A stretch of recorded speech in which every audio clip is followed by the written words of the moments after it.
खाली पर्यटक नव्हते म्हणून ती जीवितहानी झाली नाही। पण या गोष्टीमुळे फक्त भारतातच नाही, महाराष्ट्रातच नाही, तर विदेशामध्ये सुद्धा भारतातल्या शिल्पकलेची, भारतात ज्या नौदलाच्या पुढाकारांना हा शिल्प ही बसवलं गेलं त्याची, भारतातल्या पंतप्रधानांची अक्षरशः हानी झालेली आहे। त्याला आपण शब्द उच्चारू शकत नाही की एवढा अपमान शिवाजी महाराजांचा हा कधीच कुठेच झाला नव्हता।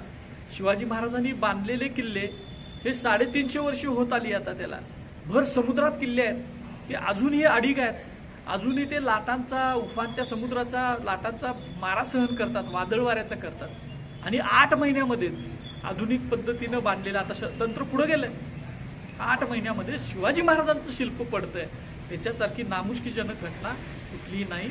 आणि जे या सगळ्यासाठी जबाबदार आहेत त्यांच्यावर कारवाई झाली पाहिजे। आणि महाराष्ट्रानं इथून पुढे तरी उंच उंच पुतळे उभा करण्याच्या हव्यासामध्ये शिवाजी महाराजांचा एक प्रकारे अपमान करून